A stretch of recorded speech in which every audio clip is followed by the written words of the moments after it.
All right, so welcome back everyone and Happy New Year. So today it's my pleasure to have the first speaker for the 2024 year. And it will be Theo Bourdais who will be talking about a new technique called computational hypergraph discovery. Thank you, Theo. All right, yeah, thank you for having me. So yeah, our technique is called computational hypergraph discovery. I'm gonna, all right. So this slide is a bit of a summary for our method. At the bottom, you can see that this is a paper that we put on arXiv recently. This is joint work with Pao Batier, Chengjing Yang, Ricardo Batista, Nicolas Auquette, and my advisor, Human Wadi. And so on the top, you can see this little diagram. The idea of the method broadly is, imagine you have some data, different variables. Here I've put x1, x1 dot dot, etc. And you have observation for these variables. The computational hypergraph discovery method broadly is takes this data and outputs a set of equations. Now you will see in the talk that we represent sets of equations using computational hypergraph, which is here. And so our method takes data in and outputs you these computational hypergraphs.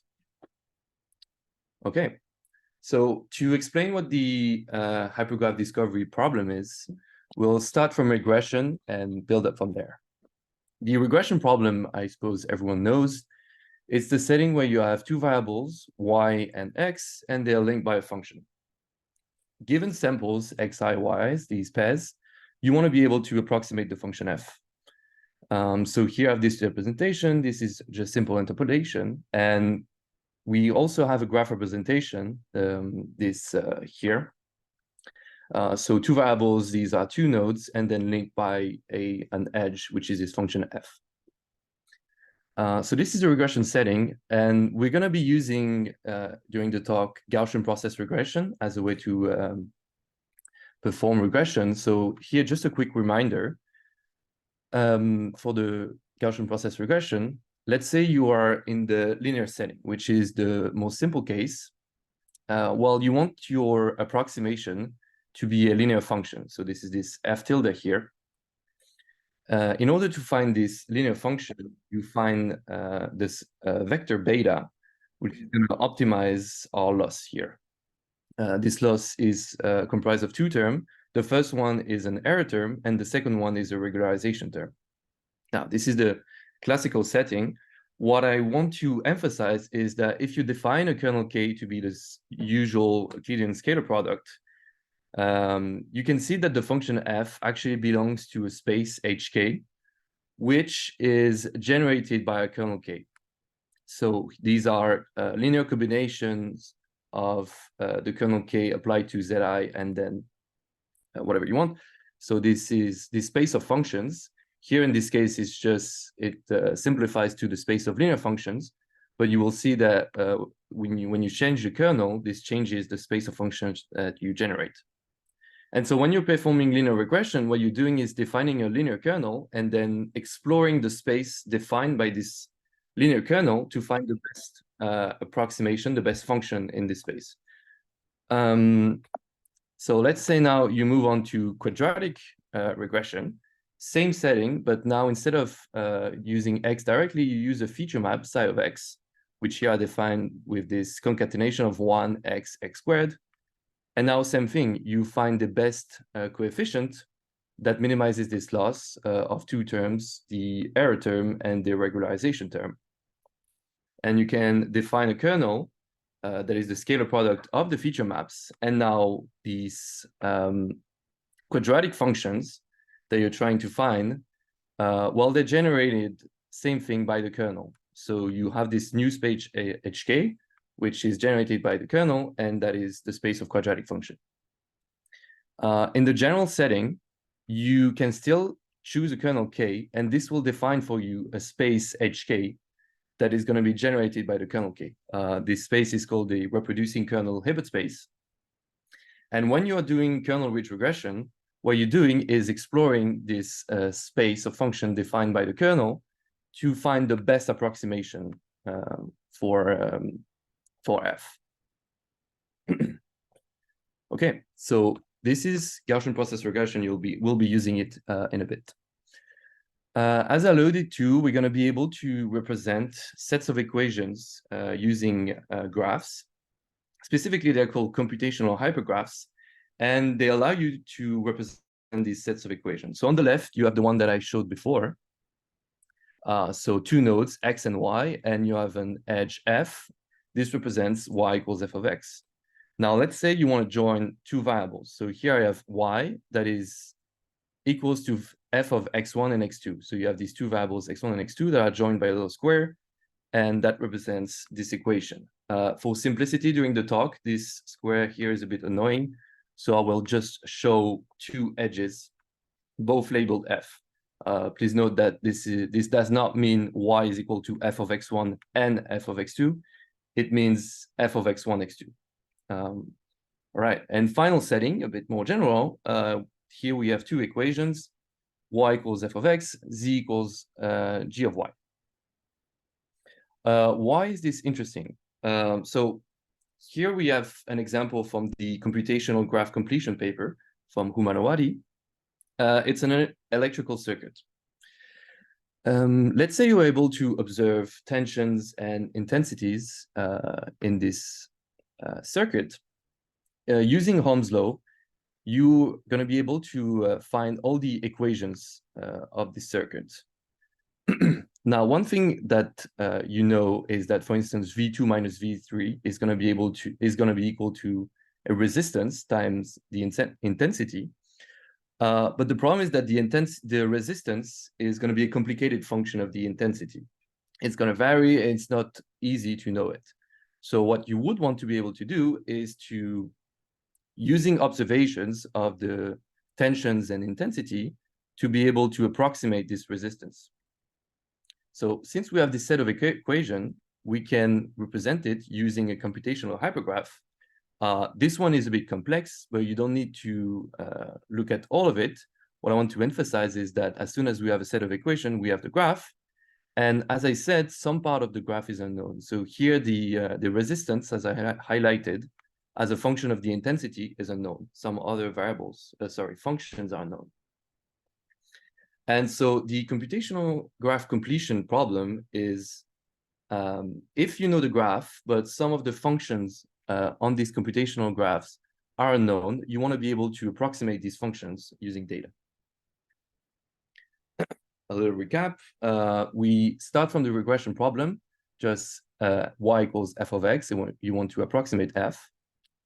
We build to the hypergraph completion, which is a bit more complex. You have, instead of just two nodes, multiple nodes and a graph structure that is complex, but you still know this graph structure, and you want to be able to approximate the function on these edges by observing data. One thing also that is done in hypergraph completion is if you have missing data, you're going to be able to perform data imputation, but I'm not going to talk about it today. All right, and so now that you've seen these two, the logical development for that is hypergraph discovery, in which you just have samples of the variables, and now you want to be able to find the structure of the graph. So what this means is finding the different functional dependencies between these variables, and also, while we're at it, approximate these functions. All right. So why is this interesting? Well, you have different examples where you want to be able to construct graphs from data. So here you have a brain network, and you may want to discover the functional dependencies between the activities of the different brain regions. Another example is economic networks, where you would discover the functional dependencies between these economic markers of the different banks. So here it's a systemic risk analysis of the big banks after 2008. And you would want to be able to analyze the relationship between these banks, and you need to establish some graphs. Finally, for weather modeling, here you would have different variables of your weather model, like turbulence, wind, or temperature, and you could discover the functional dependencies between them. This problem of trying to create a graph from data has been tackled already, but I would argue it's a different, slightly different way. So you have causal inference and probabilistic graphs that are a whole class of methods to establish graphs, but they tackle a different problem. For instance, probabilistic graphs are going to be aimed at finding conditional independence or, in general, probabilistic properties between the different variables.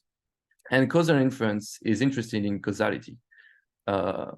Here, we're not interested in any of these. We are trying to find functional dependencies, which can be similar or proxy for causality, for instance, but it is not the same thing.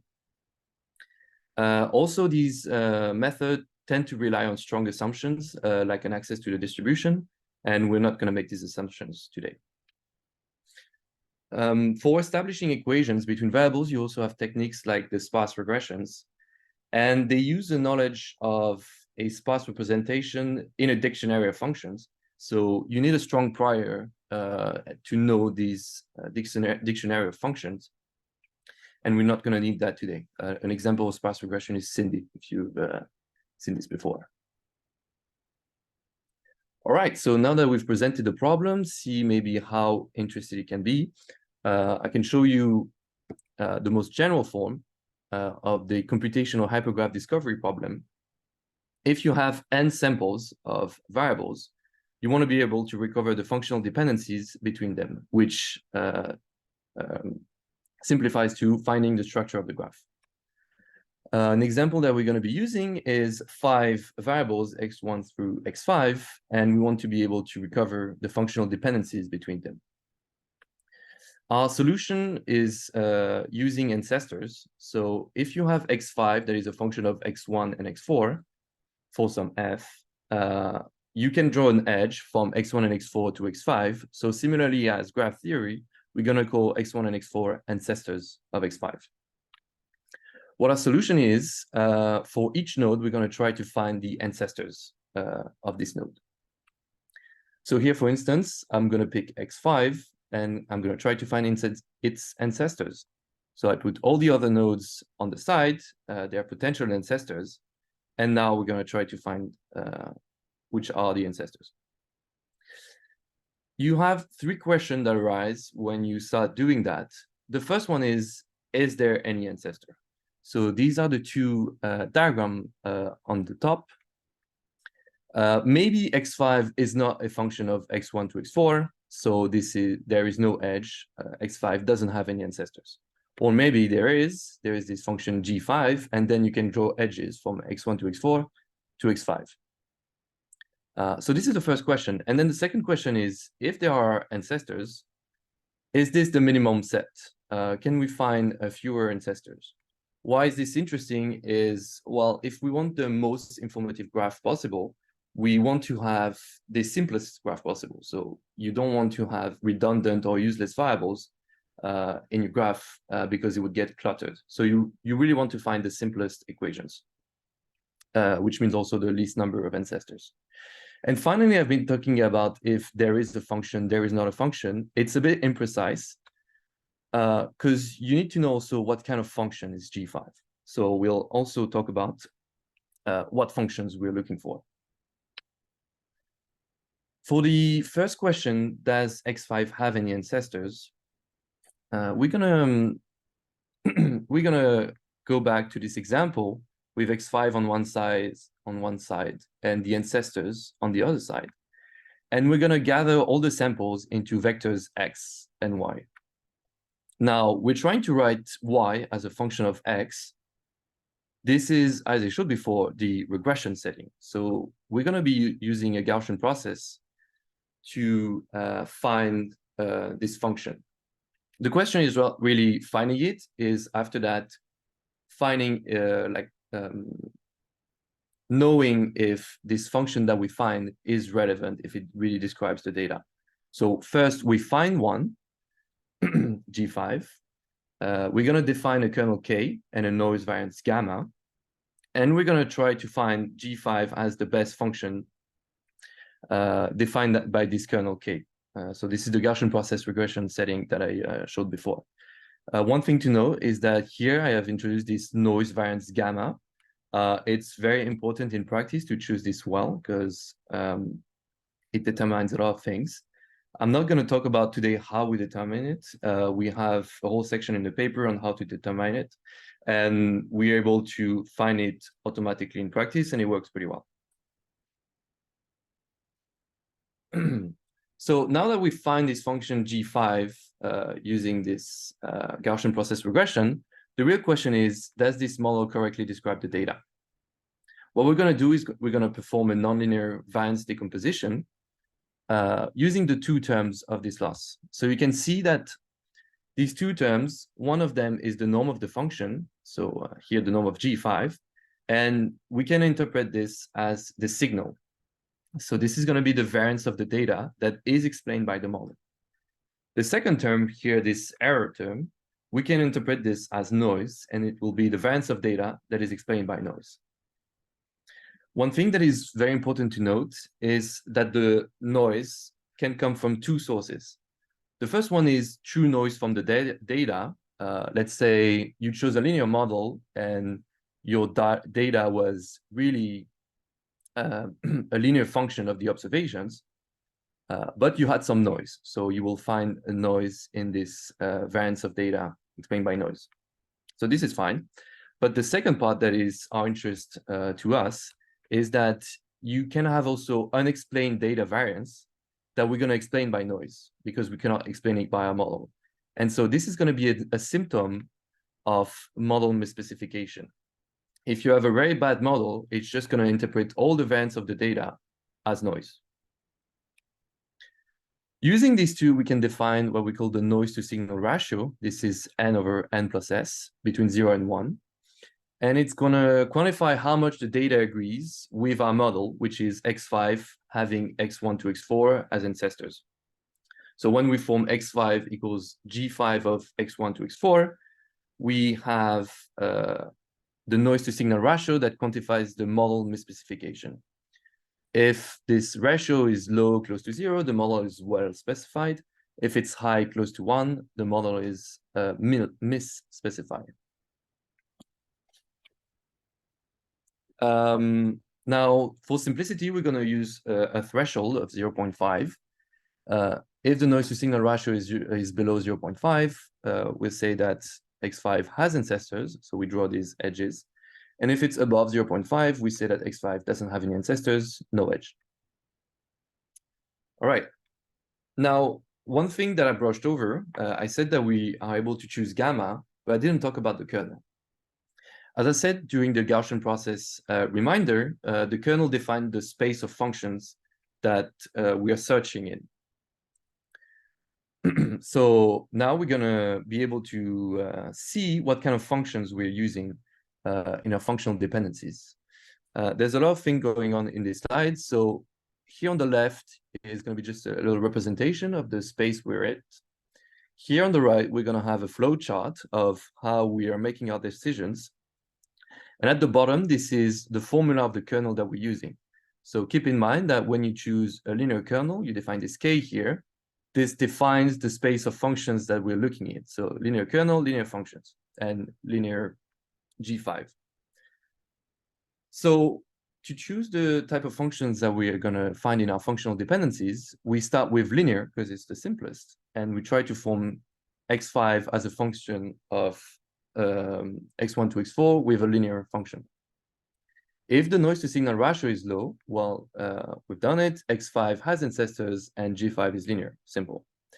Now, if the noise to signal ratio is too high, we're going to try to explore a bigger set of functions to maybe try to find a function so that x5 has ancestors. So we go from linear, we have this linear term here, we add a quadratic term here, and now we're exploring a bigger set of functions that includes the first one. And we ask the same question, can we write x5 as a function of x1 to x4 with these quadratic function? We test the noise to signal ratio.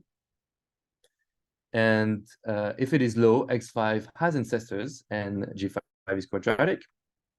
If not, we're going to go to a bigger set of functions. So now we go to smooth functions.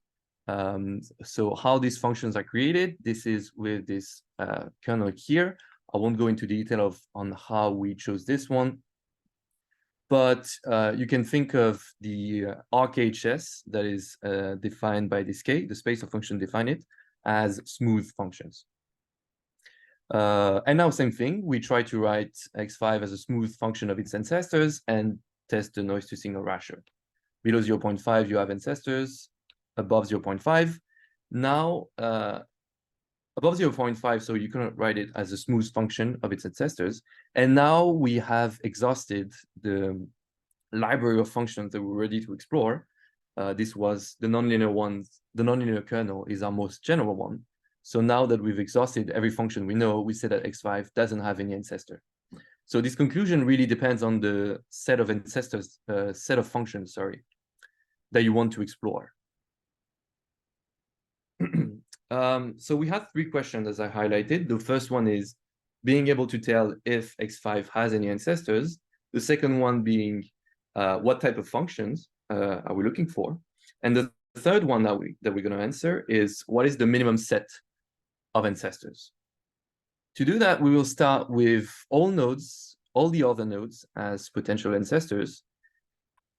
And then we're going to enter a pruning loop. So I'm just going to describe the idea, being imprecise, and then we're going to go into details. What we're going to do is to identify the least important potential ancestor, remove it, and then verify that the data agrees with our removal. For the last step, the checking if the data agrees, we can use the noise to signal ratio that we've defined before. So this step is done. And the only thing that remains is being able to identify the least important ancestor to be able to prune it. How do we identify it? Let's say that we found this function g5 such that x5 has ancestors using a kernel k. We're going to use the quadratic kernel for as an example here. What you can notice is that this kernel k can be split as the sum of two kernels. The first one, k2, is going to depend on x2. So you see here, the first term is the part of the linear kernel that depends on x2.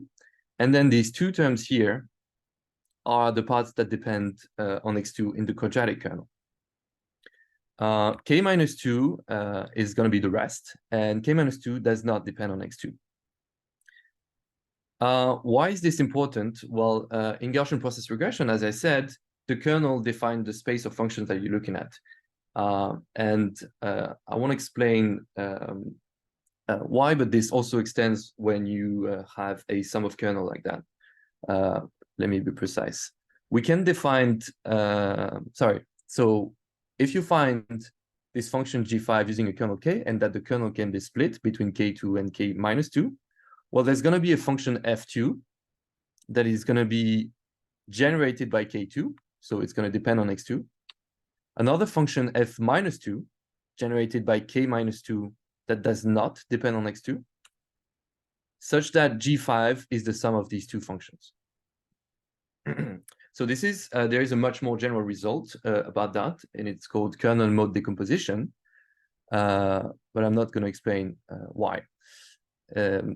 So what you have to remember just is that you can decompose the function as g5 as the sum of two functions, and f2 is going to be the contribution of x2 for the regression, and f minus 2 is going to be the rest. Now, if you remember, we defined the signal, the variance of the data explained by our model, as the norm of g5. And we can actually express this norm as the sum of two terms, the norm of f2 and the norm of f minus 2. And remember that f2 is the contribution of x2 in our regression. So using that, we're going to be able to define the activation, A2, and this activation is going to quantify the contribution of x2 to the signal data variance. So this is here A2, and it's just the ratio between the norm of f2 and the norm of g5, which is the signal. So this activation is going to be between 0 and 1, and the higher the activation, the more x2 here is going to contribute to explaining the signal data variance. Okay, so now we have all the necessary parts for our algorithm. Let me show you the algorithm for discovering the ancestors of x5. So here on the left, you have the different steps that we're going to follow. On the right, you have a graph. This is going to be the representation of what's going on in the algorithm. And at the bottom, you will have additional information that will point to. To discover x5, the first step is to assign all the other nodes as potential ancestors. So this is done here. And now what we're going to do is compute the noise to signal ratio for each kernel. So here you have the results. Remember, in the previous slides, this was explained with this flow chart and the different spaces of functions. Now this is a bit of a summary. We're going to ask the first question, does any kernel have low noise? If no kernel has low noise, then x5 will not have any ancestors because we haven't been able to find good functions in the set of functions that we were exploring. In our situation, you have the quadratic kernel that has a very low noise to signal ratio, 0.12. So this is not the case. So this is the other situation. We're going to pick the first kernel with low noise. The linear kernel has quite high noise, but the quadratic one, as I said, has low noise. So we're going to keep this one. This is the kernel that we're going to be using for the rest of this ancestor discovery. So now we do know that x5 has ancestors with quadratic kernel. The second question is, what is the smallest set of ancestors? So this is the pruning part. Here at the bottom, as I showed, we had 0.12 for the noise of the quadratic kernel. Now I'm going to show the evolution of this noise to signal ratio. And the first dot that is reported here is the noise to signal ratio when you have 4 ancestors. So that was the one I was showing before. So now let's enter the pruning process. The first step is to compute the contribution of each node. So here we see that x1 contributes, has an activation of 0.65, x2 an activation of 0.05, etc. When we look at these 4 activations, we can see that x2 is the one that has the lowest activation. And so this is the one that contributes the least. So we're going to remove it. And now we're going to verify that the data agrees with our removal. What this means is that we're going to form a new model. x5 is equal to a quadratic function of x1, x3, and x4, and check the model misspecification of that model. So this is the third step. We compute the noise to signal ratio, and we can see that this noise went up a little bit. So we lost some explaining power by removing x2, but not too much. This noise to signal ratio is still pretty low. So we're still explaining most of x5 using our 3 ancestors. And now that we've done one loop, we can just continue until we've removed all ancestors. So secondly, compute the contribution of each node. Now we have A1 at 0.69, A3, A4. Now this is X4 that has the least activation. So we remove it and compute the noise to signal ratio. Here, basically, it didn't evolve. It's flat. So we can say that we didn't lose any explaining power by removing X4. So this was not an imported node. Continue on. Now it's X3 who has the least amount of activation. So we can remove it and compute the noise to signal ratio again. Now here, something very interesting happens. Before we had low noise to signal ratio, so we were explaining most of the variance of X5 using our ancestors. And now that we've removed X3, the noise has shot up almost to 1. So that means that we're just writing X5 as a function of X1, we're not able to explain the variance of X5. And so what we can conclude is that actually X3 was an essential ancestor to X5 that we need to include in the set of ancestors. So that's the final step. You look at this evolution of the noise to signal ratio here. And based on this evolution, we can safely say that the minimum set of ancestors for x5 is x1 and x3. Because after we remove x3, the noise to signal ratio is simply just too high. All right, so that was the description of the algorithm. And now that we have it, we're going to move on to some examples. The first example is the Fermi-Pasta-Ulam-Tsungu problem. This is a mechanical example. You have 10 masses, and we are going to be recording their displacement from equilibrium. So these are xi's. These masses are linked by springs, but you also have a nonlinear interaction. So the spring part is here, and then you have a second part, this cubic part, that represent this nonlinear interaction. The reason why we chose specifically this problem is twofold. The first one is that it is a chaotic system. So this is not simple to, well, there is a very complex evolution to these 10 masses displacements. And also, if you start recording the displacement, the speed, and the acceleration, you end up with 30 variables that you can keep track of. But when you look at the functional dependencies between them, these are the functional dependencies, just this equation. And so this is a very sparse equation. So you have a lot of variables, but in the end, you have very few edges between them. And this was what we were interested in, checking our pruning process and seeing if we're able to find a sparse graph.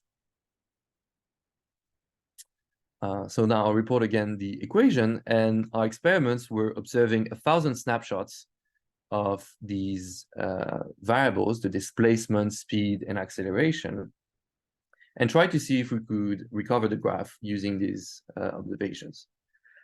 In our experiments, we were able to recover the graph perfectly.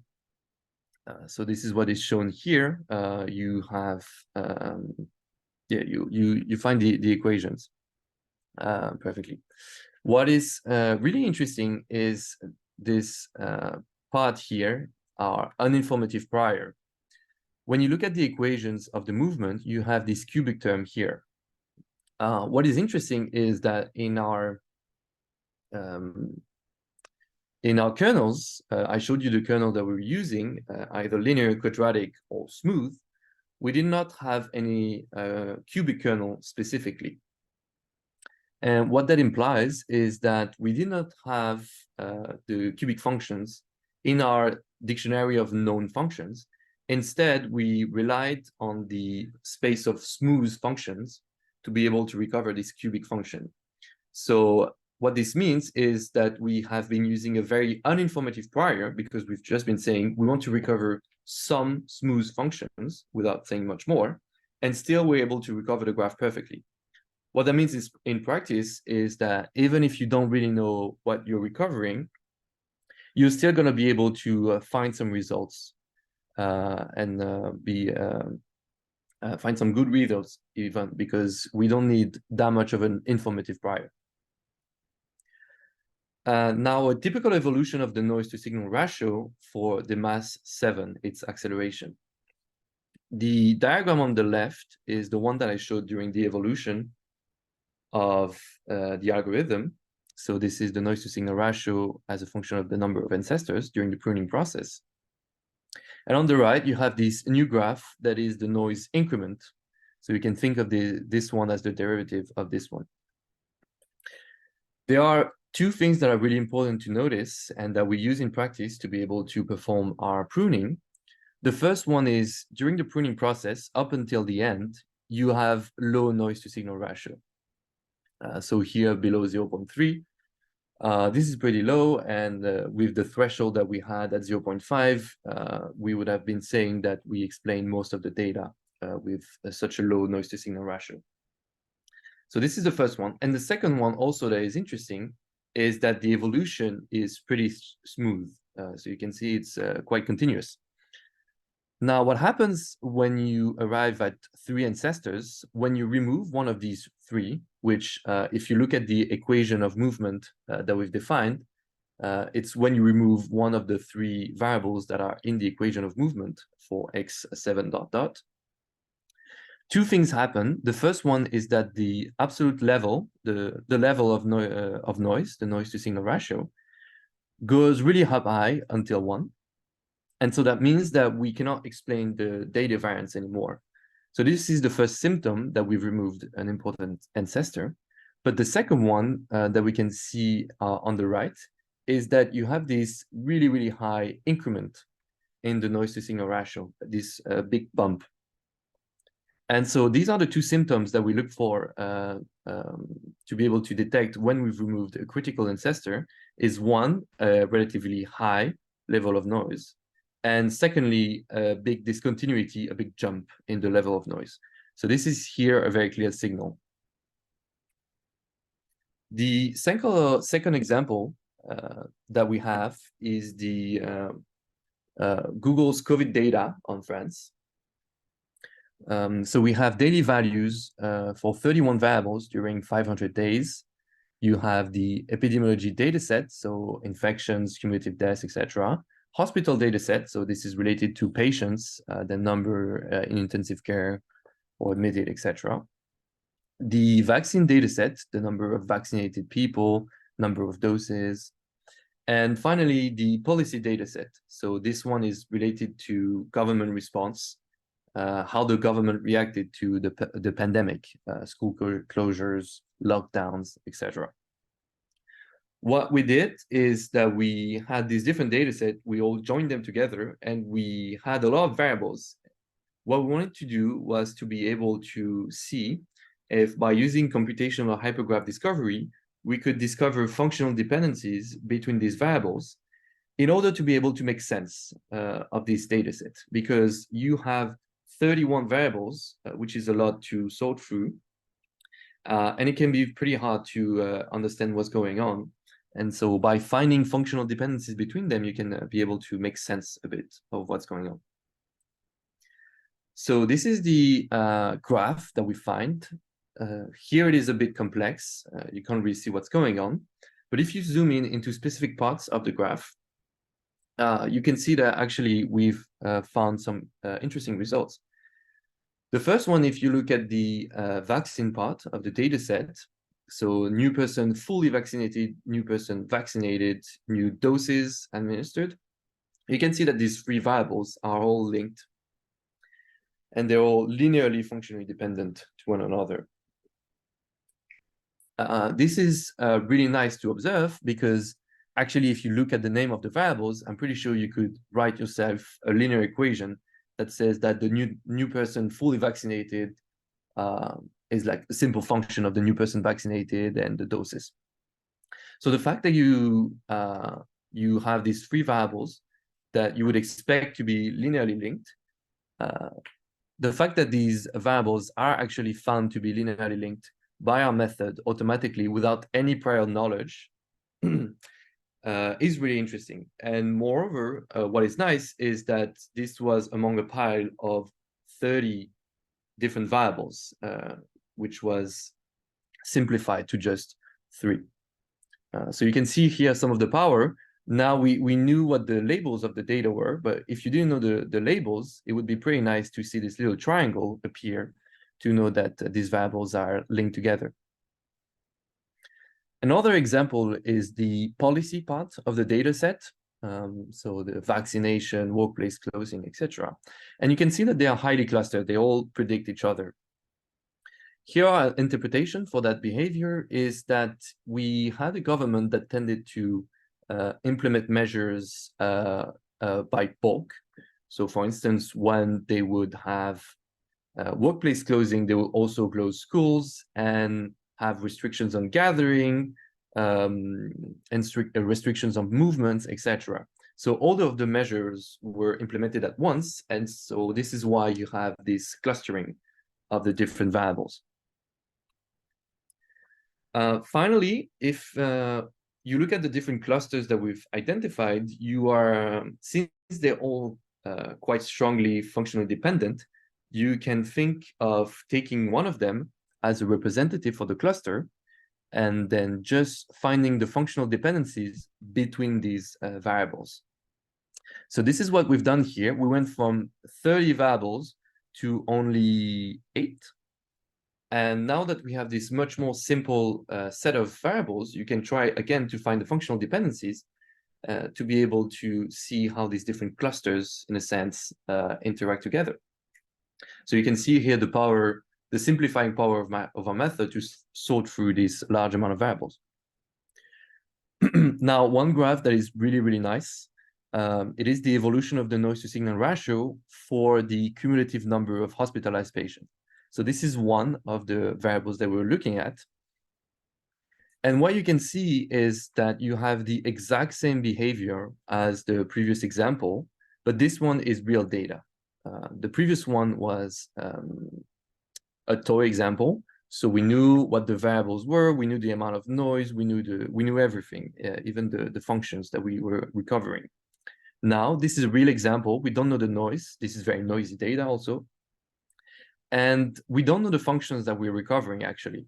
And still, with all of that is unknown, we have the same behavior, which is a low noise to signal ratio, going a little up and up, but still pretty continuously, until an inflection point where the noise jumps really high.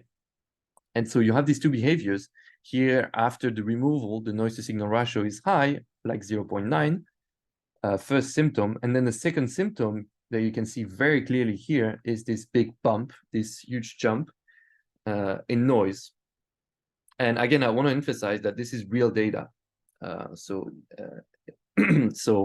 what this means is that when you're using this, even with real data, our method has very clear signals, very clear indicators on what you're doing. You know, if you see a graph like that, you can be pretty confident that what you're doing is right. A final example is the SACS dataset. So this one is a protein signaling network. You have different genes that are shown here with these little octagons, red octagons. Yeah, 11 circles. Anyway, biologists were able to create this graph that is more of a causality graph. And this is how the different genes are going to interact together between each other using proteins.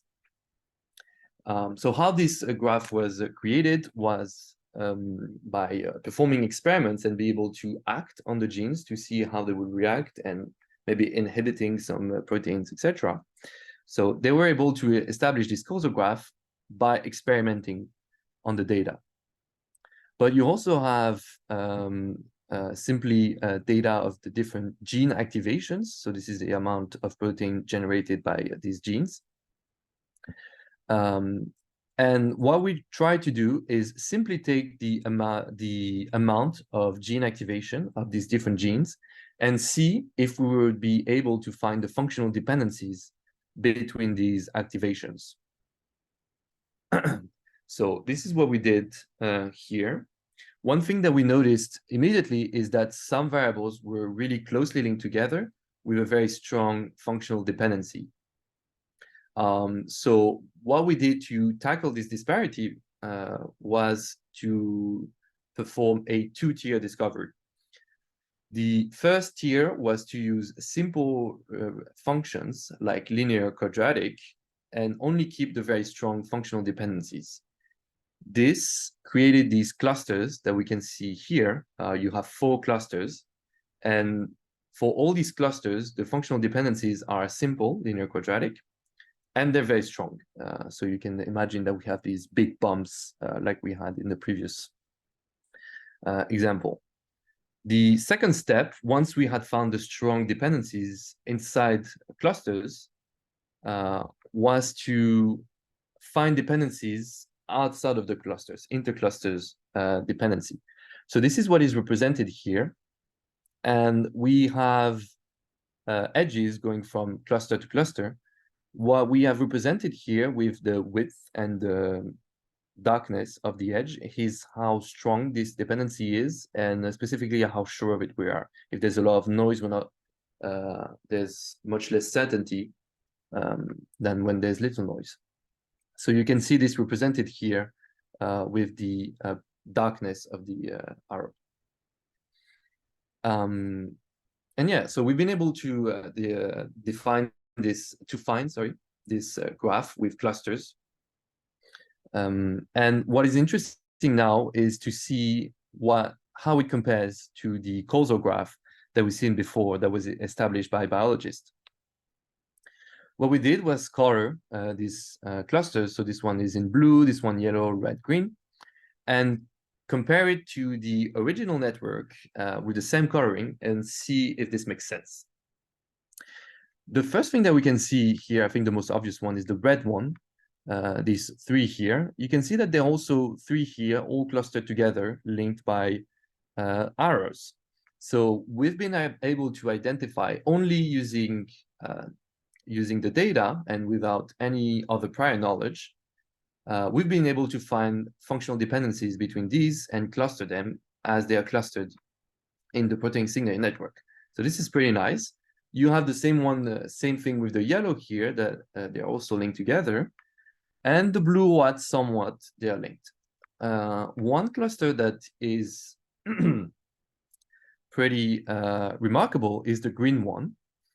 So if you look at this here, you can see that you have a very strong functional dependency between them.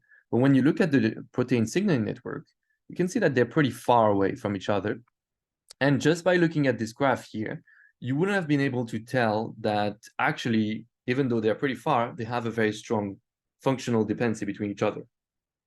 So this shows you one aspect of a method, which is that it finds relevant dependency, some that you would have been expecting, like the red ones, but it also uncovers unexpected one, like the green one. And you can see this effect of simplifying the information here.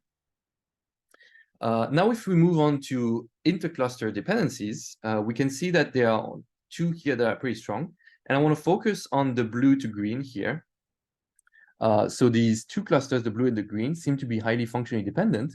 And actually, when you look here at the protein signaling network, you can see that they interact quite a lot, especially through this pKa here. You even have some hint of causality because the arrows are mostly going from blue to green, which is also what is given here by these arrows. So we cover also the weaker dependencies, the ones that we find on the second round of discovery. We can see that they are reflected also in this graph. All right, so now a little conclusion, sorry. We developed a Gaussian process-based framework to recover the functional dependencies between the variables. And I want to emphasize that it works for any unlabeled data set. We have very few assumptions. As I said, we can use highly uninformative priors. Our framework is interpretable. You can see what's going on with these bumps in the noise to signal ratio, for instance. We're able to recover known equations when we're in the TOE example setting. So I only showed you one of the TOE example that we've looked at, but in the paper, we have other TOE examples that we look at and interpret, and some of them yield very interesting results. So if you're interested, we have this in the paper. And finally, as I showed with the Google's COVID data and the SACS dataset, is that even for real data sets, when we don't know the functional dependencies, we still have plausible results with interesting simplifications. All right, so that's it. I want to highlight that we have this paper on arXiv. We also have a GitHub with all the code. I even put out a Python library, so you can install it and try it for yourself. And if you want to use the code and see a bit how it relates to the paper, I have a blog post on my website where I try to link the two. All right, thank you very much. Any questions, comments?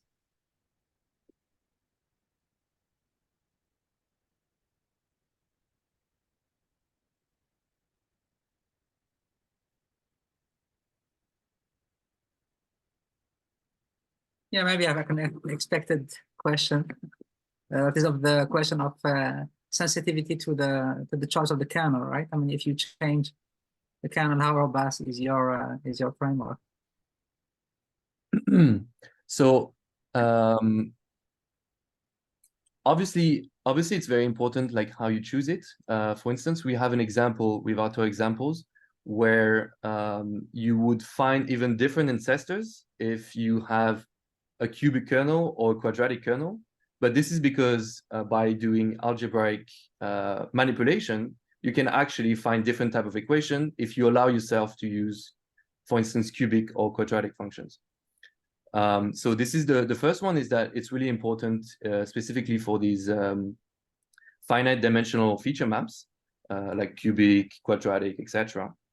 And for the second part, which is like this smooth kernel, which is generated with these exponentials, we have some sensibility, obviously, but it wasn't too hard to find it. I would say to find in the two examples, for instance, it wasn't really hard to find the true equations. We didn't have to tinker too much with the parameter. So yeah, obviously it's always important, but I don't think it is specifically more sensitive than other Gaussian process methods. Oh, thank you. Other questions, comments?